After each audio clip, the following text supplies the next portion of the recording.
Yeah. Why Balkans? Yeah. Like go deep and dig deep. You know, like why the Balkans? It's a strange.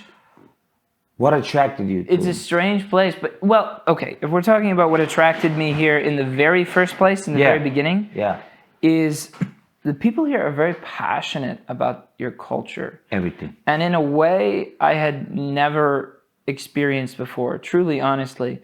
It started when, because I'm a car guy, I wanted to buy a Yugo because I thought it would be a fun car project, and they sold them in the United States in the 1980s. Yeah. And so there's a few floating around there. So I was going to buy one. And I made a video about it, and it went mega viral here, not just in Croatia, but in Serbia and Bosnia, even Slovenia, Macedonia, all of the ex-U republics. And it was this crazy popular video where I had people commenting with such passion about how much they loved that car, how much they hated that car, what memories they had with that car, and whatever. And I go, if I make a video about a Mercedes, the Germans aren't showing up in my comments like, whoa, like, you know, or an Alfa Romeo or a Fiat or whatever. Like, this is the only place where it's like a car was made here. But I could even say, even if I was making a video about a Skoda or about a Dacia, just that passion for something their cars is just not there.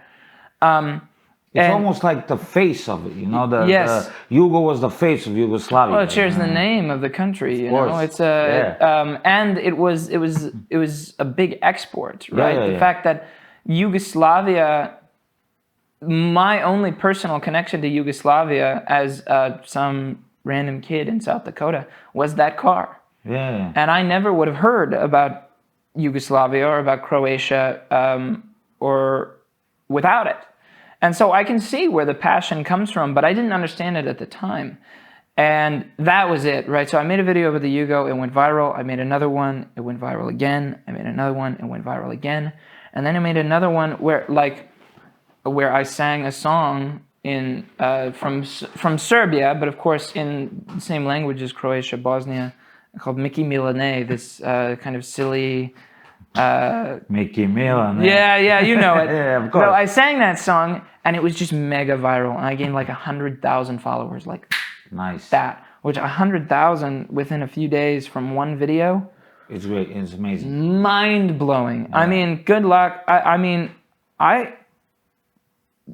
think there's not even a lot of influencers in Croatia as a country who have 100,000 followers. No, you know, there's not so many. I mean, I'm not sure. I don't really check the numbers. That's his job. No, it's kind of impossible to find out who exactly it is. But it's still, I mean, it's less than 1,000 people. There's I think even less than 100, maybe. Yeah, maybe, yeah. I'm not sure, though. It's not so many, to say the least. It's not so many. And there are people here who claim to be influencers for a living who have 40,000, 50,000 followers. I've got some friends who are influencers who do other jobs, but they influence on the side, you know, a little bit of influencing here and there. Is that a thing? And we'll be walking around and they'll get recognized on the street by people. And people are like, hey, you're that guy from that thing.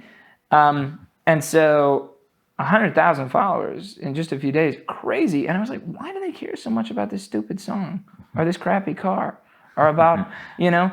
And even the fact that I just said it was a stupid song is enough that gets people angry. Wow, what did he say? I'm trying to control myself. Yeah, what did he say about Mickey Milane? How dare he, right?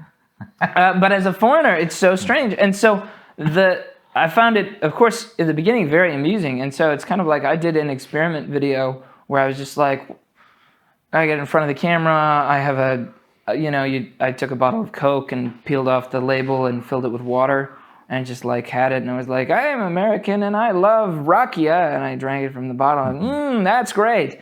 And that was it, like a 15-second video. And it's like hundreds of thousands of views. And it's like, this video sucks. Like, it's not a good video. It's not interesting. Yeah. It's not special. It's just me being like, here's something that you guys like and recognize as a staple of your culture, and I am recognizing it and acknowledging it and saying I like it. And that's enough. And then all of a sudden you're famous in Croatia, Serbia, Bosnia, Slovenia, wherever. Not really. Not anymore. No, it's not even just that. Not really. It worked for you because you're an American and the whole thing. Yes, as an American, that's the key. Yeah. You have to, as an American, I don't think it would have even worked if I was from the UK or anything like that. America specifically. But I was lucky to stumble into that. But what was important is, it's 50-50, 50% luck, 50% whatever, skill or determination. Yeah, good thinking.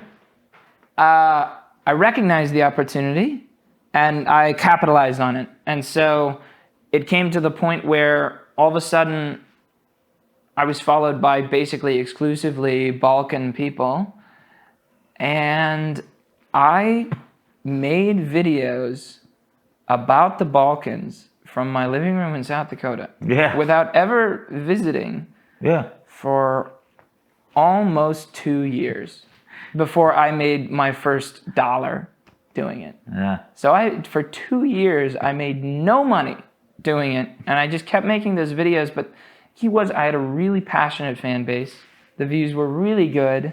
There was lots of stuff there, and I didn't know how I was going to make any money doing it or what was going to happen there, but that passion from that local audience just, I don't know, it really grabbed me. It really grabbed me as like the fact that you could say that there's such a thing as Croatian food is something that I cannot say about my home state of South Dakota. There isn't South Dakotan food. We don't have our own food. We eat like pizza and stuff. And so it's like, I'm actually, I was going to take my girlfriend, I'm dating a Serbian girl. I was going to take my girlfriend back to my home in South Dakota for Christmas. And I haven't been home for 1.5 years. So it'll be nice to take her back for Christmas.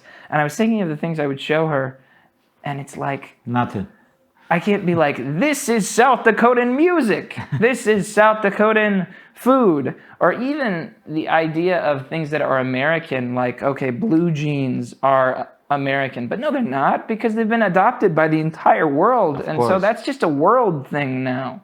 That's not an American thing. And it's kind of the same way with a lot of things that are invented in America. I actually, just about everything I like here, except for guns and modified cars, I can get here in Croatia because America's things become the world's things.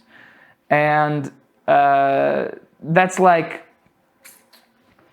here in Croatia, they're very famous that the necktie was invented here. Yeah. The cravata, right? Yeah. And I hear that a lot, right? Anytime I'm with a Croatian person and somebody just walks by wearing a tie, they're like, did you know that? I mean, I've heard it so many times.